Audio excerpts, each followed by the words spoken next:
মানুষ কারণ ছাড়াই ঘৃণা করে। সার্বিয়ার এক সুন্দরী তরুণী, নাম মারিয়া আব্রামোভিচ, 1974 সালে এক ভয়ঙ্কর সত্যের মুখোমুখি দাঁড় করিয়েছিল পৃথিবীকে একটি এক্সপেরিমেন্টের মাধ্যমে। ওই এক্সপেরিমেন্টের নাম ছিল রিদম জিরো। লোকজনে ভর্তি একটি রুমের ভেতর মারিয়া স্ট্যাচুর মতো দাঁড়িয়েছিল। সামনে টেবিলে রাখা অপ্রাসঙ্গিক, অগুরুত্বপূর্ণ, একে অপরের সঙ্গে সম্পর্কহীন 72টি জিনিস: লিপস্টিক, কেক, ছুরি, কাঁচি, গোলাপ, পিস্তল সহ আরও অনেক কিছু।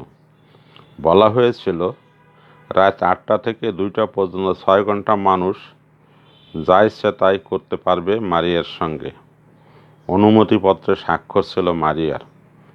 প্রথম 2.5 ঘন্টা মারিয়াকে ফুল দিয়েছিল মানুষ, চুল আঁচড়ে দিয়েছিল ভালোবেসে।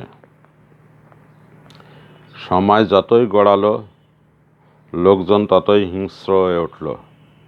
শেষে 2 ঘন্টা মারিয়াকে থাপ্পড় মারা হয়, পরনের জামাকাপড় ছিঁড়ে নগ্ন করে ফেলা হয়, ছুরি দিয়ে শরীরে আঘাত করা হয়। এমনকি শেষ দিকে একজন পিস্তল নিয়ে মারিয়ার গলা চেপে ধরে ট্রিগার টানতে যাচ্ছিল প্রায়। মারিয়া কি ওদের কোনো ক্ষতি করেছিল? ওদের কারোর জায়গা নিজের বলে দাবি করেছিল? ওদের কাউকে মারধর করেছিল? কারো সঙ্গে প্রতারণা করেছিল?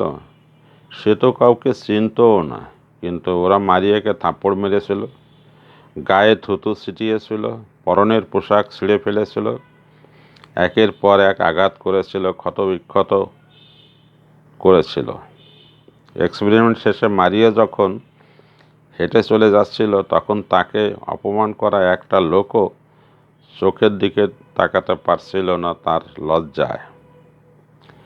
1998 সালে জার্মানিতে 14 জন লোককে স্বেচ্ছায় টাকার বিনিময়ে একটি সাইকোলজিক্যাল পরীক্ষার জন্য নির্বাচন করা হয়, যার নাম ছিল দাস এক্সপেরিমেন্ট। এরপর ওই লোকগুলোকে 2 ভাগে ভাগ করা হয়। ওদের কাছে সময় 15 দিন। এই 15 দিন ওদের এক ভাগ কারাগারের কয়েদি হিসেবে অভিনয় করবে, বাকিরা থাকবে কারাগারের গার্ড। সবার অজান্তে সিসি ক্যামেরার মাধ্যমে পরিস্থিতি মনিটর করা হবে।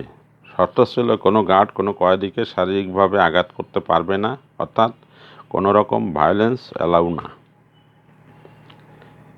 প্রথম সব কিছু ঠিকঠাক থাকলেও 2 দিন পার হওয়ার আগেই গার্ডরা কয়েদিদের উপর ক্ষমতা প্রয়োগ করা শুরু করে। শেষ দিকে পুরো এক্সপেরিমেন্টেরই 12টা বেজে যায়। লক্ষ্য করুন, ওরা জানে ওরা কেউই আসলে গার্ড নয়। যারা কারাগারের বন্দী তারাও সত্যিকারের কয়েদি নয়। ওদের শুধু অভিনয় করতে বলা হয়েছিল।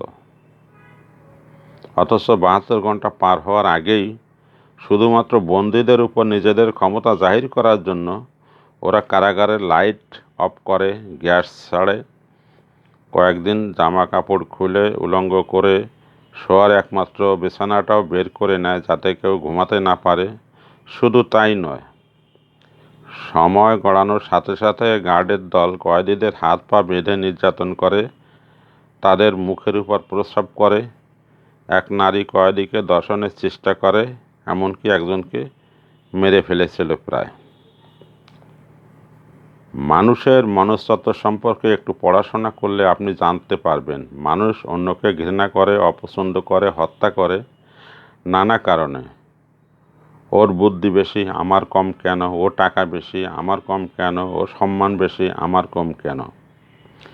রিদম জিরো এবং দাস এক্সপেরিমেন্ট আপনাকে শেখাবে একটা মানুষ কাউকে ঘৃণা, অপছন্দ বা অত্যাচার করতে আসলে কোনো কারণ লাগে না। একজন মানুষ কোনো রকম কারণ ছাড়াই আরেকজনকে হিংসা করে, ক্ষতি করে, তার বদনাম রটায়। কেননা মানুষের স্বভাবই অমন। মানুষ কোনোদিনই শান্তিকামী ছিল না, নয় এবং থাকবে না। সেই রকমই হিংস্র, লোভী, বর্বর এবং ভণ্ড। তাহলে প্রশ্ন জাগে, এই দুনিয়ায় কি ভালো মানুষ বলে কেউ নেই? হ্যাঁ আছে, হাতে গোনা, বাকিরা সুযোগের অভাবে ভালো।